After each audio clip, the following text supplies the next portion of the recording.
এখন এইটা মাথায় রেখে নিজের কাছে অঙ্গীকার করে নেন, আমি ফিরে আসব, আমি ফিরে আসবই। আকাশে কালো মেঘের ঘনঘটা ঘটেছে, এর মানে এই নয় যে সূর্যের যে প্রতাপ সেই প্রতাপটা হারিয়ে গেছে, সেই প্রতাপের অস্তিত্ব চলে গেছে। এন্ড এই ভিডিওতে কিন্তু আমি একটা রিভিশন প্ল্যানও আপনাকে দিয়ে দিচ্ছি। Hey hello everyone, it's me Debashis Haldar, you can call me Debashis da as well, and you can call me also a mentor of thousands of students. So সেই জায়গা থেকে আমি একটু আপনাদেরকে বলতে চাই যে 15 দিনে কামব্যাক করা আসলে সম্ভব কিনা। দেখেন, যদি আপনার পড়া একদমই না হয় 15 দিনে এটা লাগভাগ ইম্পসিবল যে আপনি একদম 100 পেয়ে যাবেন। বাট 15 দিনে আপনার প্রস্তুতিকে সর্বোচ্চ করতে আসলে কী কী সমস্যাগুলো ফেস করবেন এবং কী কী সমাধান, সেটা আমি আপনাদেরকে বলতে পারি। অ্যান্ড এই ভিডিওতে কিন্তু আমি একটা রিভিশন প্ল্যানও আপনাকে দিয়ে দিচ্ছি যে যদি আপনার হাতে 25 দিন, 20 দিন, 15 দিন যেটাই সময় থাকুক না কেন, আমি কিন্তু আপনাকে সেই জিনিসগুলো বলে দিচ্ছি। তো একটু সময় নিয়ে আমি 10 থেকে 12 মিনিটের মধ্যে ভিডিওটা শেষ করার চেষ্টা করব। আপনারা একটু সময় নিয়ে 10 থেকে 12টা মিনিট একটু দেখেন, ঠিক আছে? আপনি পারবেন, অবশ্যই পারবেন, এইটা আগে আপনি মনের মধ্যে লিখে রাখেন। আপনি পারবেন, এটা দরকার হয় আপনি কমেন্ট করেন, কমেন্ট করে আপনি লিখেন, আপনি 2 বার পড়েন, তারপর আপনি ভিডিওটা দেখা শুরু করেন। ওকে, সো আমি মনে করলাম যে আপনি এটা কমেন্ট করেছেন বা আপনি নিজের সাথে নিজে এটা প্রতিজ্ঞাবদ্ধ, অঙ্গীকারবদ্ধ যে আপনি পারবেন। এবার আসেন, প্রথমেই দেখেন প্রবলেম সেটা হচ্ছে কি, আপনি প্রথমে প্রচুর কনফিডেন্টের অভাব, প্রচুর আপনি কনফিডেন্স হারাই ফেলতেছেন। ঠিক এই মুহূর্তে আপনারা কিন্তু অনেকগুলা প্রবলেম সলভ করার চেষ্টা করতেছেন, বাট আপনাদের এখন ঠিক যে 4টা মেইন প্রবলেমের উপর ফোকাস করা উচিত সেই 4টা আমি একটু আপনাদেরকে বলতেছি। প্রথমটা দেখেন, আপনারা কনফিডেন্স হারাই ফেলছেন। দ্বিতীয়টা, সিলেবাসের যে প্রেশার, বুঝতে পারতেছেন না যে কোনটুকু পড়বো কোনটুকু না পড়বো, এত বড় সিলেবাস কেমনে পড়বো। তৃতীয়টা, টাইম ম্যানেজমেন্ট কিছুতেই করতে পারছেন। চতুর্থটা, সিলি মিস্টেক করতেছে অনেকে, বিশেষ ক্ষেত্রে ম্যাথের ক্ষেত্রে আপনারা প্রচুর পরিমাণ সিলি মিস্টেক করতেছেন। দেখেন, প্রথমে কনফিডেন্সের যে প্রবলেম, এই কনফিডেন্সের প্রবলেমটা এমনি একটা লাল কালি দিয়ে কেটে দেন। কেন? কারণ এখনই আমাদের এই কনফিডেন্সের প্রবলেমটা সলভ হয়ে যাবে। কিভাবে? প্রত্যেক দিন সকালবেলা উঠবেন, সকালবেলা উঠে আপনি মনে রাখবেন সকালবেলায় আপনার যে মন মানসিকতাটা থাকে ওইটা দিয়ে আপনার পুরো দিন জাজ হবে। আপনি যদি সকালে উঠে এইরকম করেন যে আবার একটা দিন শুরু, দাঁত ব্রাশ করতেছেন, ধীরে ধীরে চলতেছেন, আর তাহলে আপনি ওইটা হবে। বাট আমি যদি আপনাকে বলি যে আপনি দাঁড়ান, সকালে একটা আয়নার সামনে দাঁড়াবেন এবং আয়নার সামনে দাঁড়ায় বলবেন, yes I can do it, I am Debashis Haldar, I can do it, this exam is going to B the best exam for me. এইটা যদি আপনি নিজেকে একদম প্রতিজ্ঞাবদ্ধ করতে পারেন, নট নেসেসারি যে আপনার প্রিপারেশন অনেক ভালো, আপনার প্রয়োজন সব থেকে আগে কনফিডেন্স, যে আপনি পারবেন, এই আত্মবিশ্বাস দরকার। তো আপনাকে অবশ্যই প্রথমে সকালে একদম আয়নার সামনে দাঁড়াতে হবে অ্যান্ড বলতে হবে, this exam is going to B the best exam in my life. এই অঙ্গীকারটা নিজের সাথে করেন। আপনারা প্রত্যেকে কমেন্টে লিখবেন যে আপনার প্রস্তুতি যতই খারাপ হোক না কেন, আপনি আগে নিজের মধ্যে কনফিডেন্স গ্রো করেন যে আপনি পারবেন। এই আত্মবিশ্বাস আনেন, আমি কি পারবো, এটা না, আমি পারবই, দ্যাটস ইট, শেষ। দ্বিতীয়তে আসেন, সিলেবাস প্রেশার। এই সিলেবাসের প্রেশার আছে নাকি? হ্যাঁ, কার প্রেশার আছে সিলেবাসের? যাদের প্রেশার আছে তাদের জন্য কিন্তু আমার অলরেডি ভিডিও রেডি করা আছে রে ভাই, প্রত্যেকটা সাজেশন, অধ্যায়ভিত্তিক সাজেশন দেওয়া আছে, সেইগুলো দেখেন। আর যাদের কাছে আগের থেকেই সোর্স আছে তারা সেই সোর্সগুলো ইউজ করে সিলেবাসটাকে ছোট করে দেখেন যে আপনার সিলেবাস একদম, আমার মনে হয় যা আছে তার 40 থেকে 50% হয়ে যাবে, বা বেশি জোর হলে 60%, এর বেশি যাবে না। সো সিলেবাসের প্রেশার না নিয়ে সিলেবাসটাকে ছোট করতে শেখেন। আপনারা আমার সাজেশনটা ক্লাস দেখতে পারেন, অথবা আপনাদের যদি সোর্স থাকে আপনারা সেটা করতে পারেন, no problem. But syllabus pressure বলে আসলে এই মুহূর্তে নেবেন না, কোনো প্রেশার নেবেন না। জিস্ট অংশটুকু পড়বেন, মূল অংশটুকু পড়বেন, সিলেবাস প্রেশার ডান। এরপর আসেন টাইম ম্যানেজমেন্ট। দেখেন, আপনারা যেটা চান যে 2টা টাইম ম্যানেজমেন্ট আছে এখন, একটা হচ্ছে যে এই লাস্ট 15-20 দিনের টাইম ম্যানেজমেন্ট, আরটা হচ্ছে এক্সাম হলের টাইম ম্যানেজমেন্ট। 2টার একটাও আপনারা পারেন না। কেন পারেন না? কারণ আপনারা কি জীবনে কখনো কোনো কিছু লিখেছেন? মানে কোনো কিছু লিখেছেন বলতে কি, ঘড়ি ধরে যে আমি এইটুক টাইমের মধ্যে ঘড়ি ধরে এই কাজ করবো, লিখেছেন? লেখেননি। তাহলে আপনার এক্সাম হলে কেমনে টাইম ম্যানেজমেন্ট করবেন বলেন? যখন লেখেননি কীভাবে টাইম ম্যানেজমেন্ট করবেন? দ্বিতীয় নাম্বার, যে এই 15-20 দিনের টাইম ম্যানেজমেন্ট, আপনারা যেটা সব সময় করেন যে আজকে সকালে উঠে আপনি জানেন না কি পড়বেন, আচ্ছা আজকে কিছু পড়ে ফেলি, বাট কি পড়বেন জানেন না, তখন আপনি ঠিক করতেছেন আচ্ছা আজকে আমি একটু সমাজ পড়ি। আজকে প্রথমে পড়লেন সমাজ, কিছুক্ষণ ভালো লাগতেছে না, মাথায় ঢুকতেছে না, আর প্রেশার নিতে পারতেছেন, আচ্ছা এবার একটু ফিজিক্স পড়ি, ফিজিক্সের বলধ্যাটা পড়ি, আমি তো খুব ভালো পারি। এইভাবে কি জীবন চলতেছে?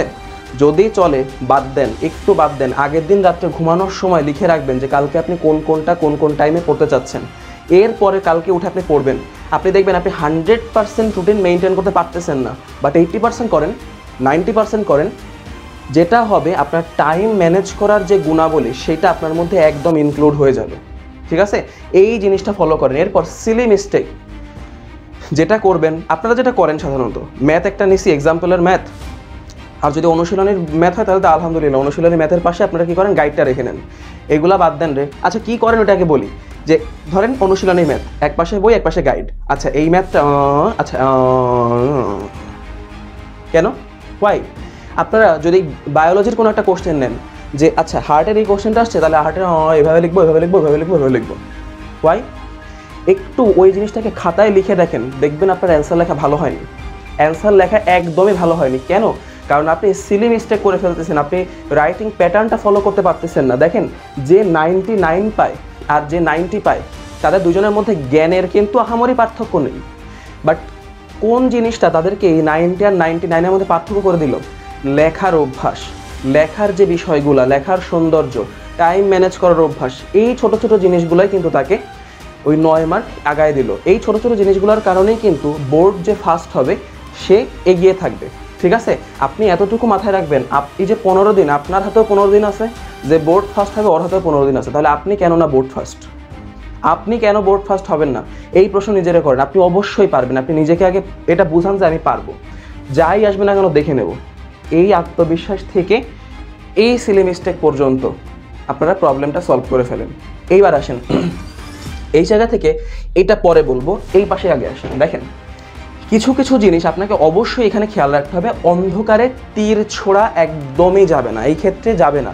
আপনারা এখন 15 দিন বাকি আছে, 15 দিন আপনারা যেটা করবেন, যে প্রচুর পরিমাণে পড়তে চাইবেন, সব বাকি আছে সব পড়ে ফেলবে, একদম আজকে থেকে ধুমায় পড়ে ফেলবো। আপনি 5 ঘন্টা পরে আর পড়তে পারবেন না। কারণ কি? আপনি জাস্ট পড়তেছেন, আপনি একটা অন্ধকার ঘর, সেখানে ঢিল ছুটতেছেন, এই অধ্যায় ওই অধ্যায়, ওই অধ্যায় ওই অধ্যায়, পারবেন না, সম্ভব না, এটা অসম্ভব। যেটা করতে হবে আপনাকে, ওই যে সিলেবাস প্রেশারের ওখানে যেটা বলেছিলাম না, যে একদম টু দ্য পয়েন্ট জিস্ট অংশটুকু পড়তে হবে, সেই জিস্ট অংশটুকু আপনাকে এখানে পড়তে হবে। আরেকটা most important, try to say no to your neighbours, to your parents, to your friends, to your all community. কেন? কারণ হচ্ছে আপনার এখন দেখবেন অনেক ক্ষেত্রে, আমি ফ্রেন্ড ওদের কথা তো পরে বলতেছি, অনেক ক্ষেত্রে আপনার বাবা মা আপনাকে বলবে যে আয় বাবা একটু দুধ খেয়ে যা, এসে আয় বাবা একটু রান্না করেছি, এই জিনিসটা একটু এরকম এরকম করে যা, বাবা আমাকে একটু দোকান থেকে কিনে দিতে পারবি।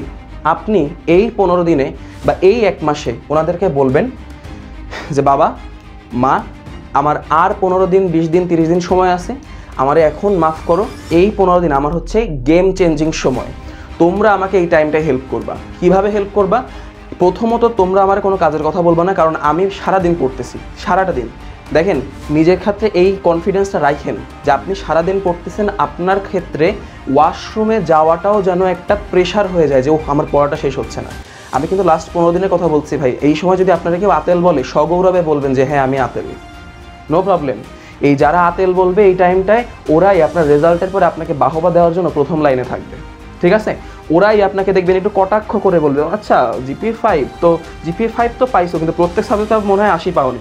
তখন আপনি বলবেন না না আন্টি, প্রত্যেক সাবজেক্টে 80-র উপরে আসছে। তখন ও আচ্ছা, প্রত্যেক সাবজেক্টে 80-র উপরে, তো মনে হয় 90-র উপরে তো পাওনি। বলবা যে না আন্টি, আলহামদুলিল্লাহ প্রত্যেক সাবজেক্টে গড়ে গিয়ে 95+ আছে। ওনারা ওইখানেই বসে যাবে। ঠিক আছে, কোনো টেনশন নেই ভাই, না বলতে শেখো। ফ্রেন্ডস আসছে, পাড়া প্রতিবেশী আসছে বাসায়, না বলতে শেখো আমি এখন পড়তেছি।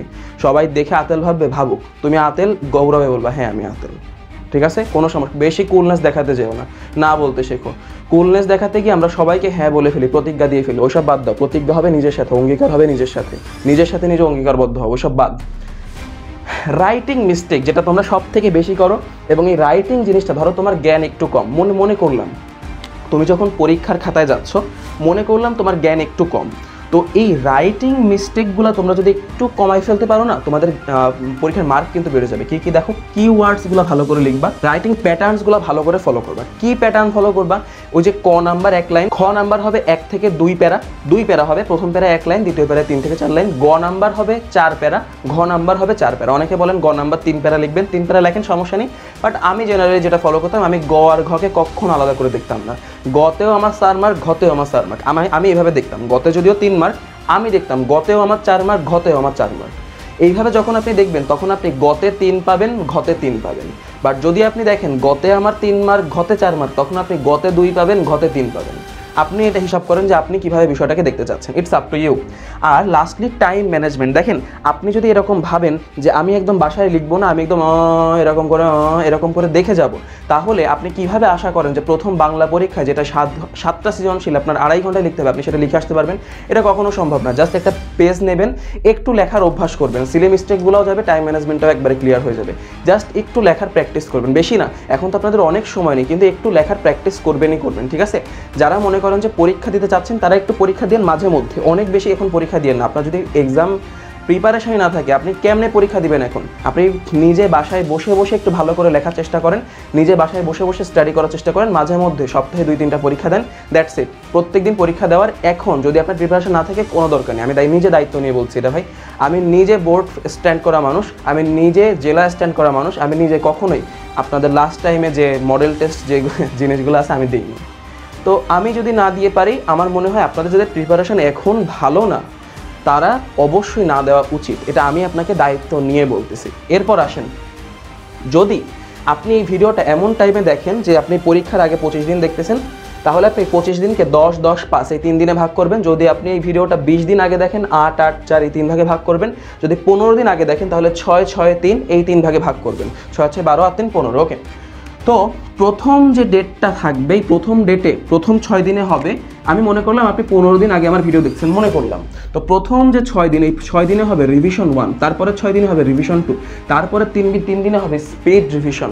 আচ্ছা, তো রিভিশন 1 রিভিশন 2 মানে কি? প্রথম 6 দিনে আপনি আপনার যে টোটাল পড়াটা, আমি বললাম না এই যে সিলেবাস প্রেশার, এখান থেকে আপনাকে আগে সিলেক্ট করে ফেলতে হবে যে আপনি কী কী পড়বেন।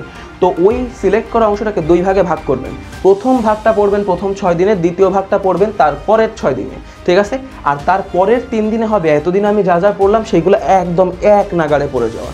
এই দুইটা জায়গায় কিছু কিছু বোঝার জিনিস থাকলেও এইখানে যেন নতুন কিছু বোঝার জিনিস না থাকে, এখানে একদম স্পিড রিডিং হবে, এটা একটা প্রসেস।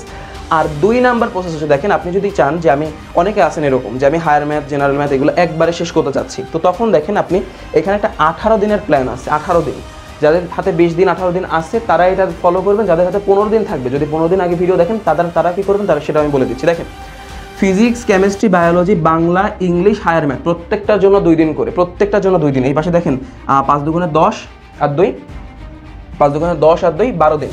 এরপর দেখেন জেনারেল ম্যাথের জন্য 3 দিন, এই তো হয়ে গেল 15 দিন।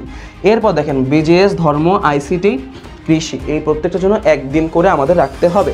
এখন যদি ধরেন আপনি এটা 18 দিনের প্ল্যানিং গেল, যদি ধরেন আপনার হাতে 15 দিন সময় থাকে, যদি 15 দিন সময় থাকে তাহলে আপনি কি করবেন?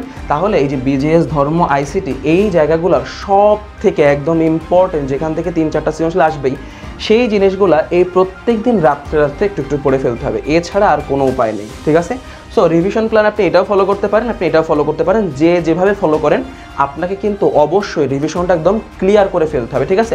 আশা করি আপনি এই পুরো জিনিসটা বুঝে ফেলতেছেন। আমি আপনাকে বেশি কথা আর বাড়াবো না, আমি শুধুমাত্র লাস্টে আপনাকে একটা কথাই মাথায় রাখতে চাই, আপনি হচ্ছেন আপনার বাবা মার সেই সূর্য যে সব সময় একদম নিজের আলোতে, একদম নিজের উত্তাপে দাঁড়িয়ে থাকেন, ঠিক আছে? এখন এইটা মাথায় রেখে নিজের কাছে অঙ্গীকার করে নেন, আমি ফিরে আসব, আমি ফিরে আসবই।